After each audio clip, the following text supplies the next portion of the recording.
Bonjour, bonjour mes amis, les énergies de la journée. Aujourd'hui, on vous dit que vous avez besoin de reprendre un peu d'indépendance, de vous éloigner de certaines personnes, parce que là, vous avez eu des blessures. Voilà, il y a des choses qui ont été compliquées pour vous, qui vous ont fait mal. Donc, cette indépendance, c'est de vous détacher probablement de certaines personnes, voire situations. Ce besoin vous amène vers une certaine solitude, un petit peu comme son ours dans sa grotte, mais par contre vous, ça vous amène le bonheur. Aujourd'hui, dimanche, ce besoin un peu de solitude va vous permettre de faire des choses créatives et beaucoup plus en harmonie avec vous-même. Parce que si vous ne travaillez pas aujourd'hui, ça va vous permettre de faire des choses pour vous, qui vont vous nourrir à vous. Mais en étant seul, en ayant du monde autour de vous, souvent, qu'est-ce qu'on fait quand, par exemple, on a un repas familial, on fait plaisir aux autres, vous voyez, tout le monde aide tout le monde, on est en train de faire à manger, on bricole, on jardine, voilà. Et là, non, non, non, vous avez besoin d'un peu de solitude et de vous éloigner de qui, de quoi, c'est vous qui le savez. Mais on parle beaucoup de...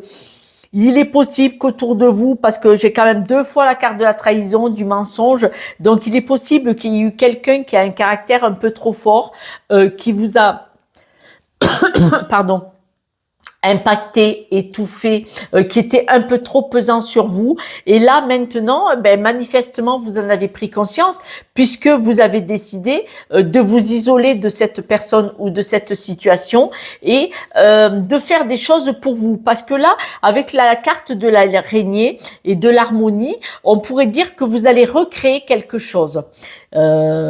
On va prendre l'exemple que vous vous séparez de quelqu'un qui est trop envahissant dans une vie privée ou en amitié et vous allez créer autre chose. Parce que quand on se sépare dans le couple, on se remonte un cocon personnel, on se recrée une vie puisqu'on n'a plus les mêmes amis, tout ça. Et bien en amitié, quand on quitte un ou une amie de longue date ou un groupe, on est obligé de recréer autre chose beaucoup plus en harmonie avec vous-même. Il est évident que si vous travaillez sur vous, vous montez en énergie et vous recevez des nouvelles personnes en faisant du vide autour de vous, dans le travail, dans l'amour ou dans les amitiés. Comme il y a du vide, il y a une place qui est vacante et vous allez pouvoir accueillir une nouvelle personne, une nouvelle situation beaucoup plus alignée avec vous. C'est logique. Quelques breloques pour la route si vous le voulez bien. Hop là. On voit le départ vers un nouveau projet. Ouais, elle est à l'envers. Il y a quelque chose qui vous a abîmé. On le voit bien, quelque chose qui vous a abîmé. Avec le renard, vous avez observé ce qui s'est passé probablement avec cette personne, cette situation qui vous a abîmé. Et là, regardez, en partant sur de nouveaux projets, vous avez la création de nouvelles choses. Là, ces petites pommes de pin, ces petits glands, pardon, expliquent l'abondance pour moi.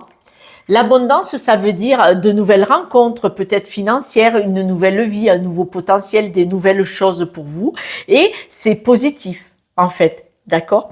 Voilà, mes amis, c'est magnifique. Vous êtes choisis. Et puis, n'oubliez pas, si vous souhaitez une guidance avec moi pour y voir plus clair, avec grand, grand plaisir, vous avez mon numéro sur YouTube et Instagram. Prenez soin de vous. Bon dimanche. Ciao, ciao.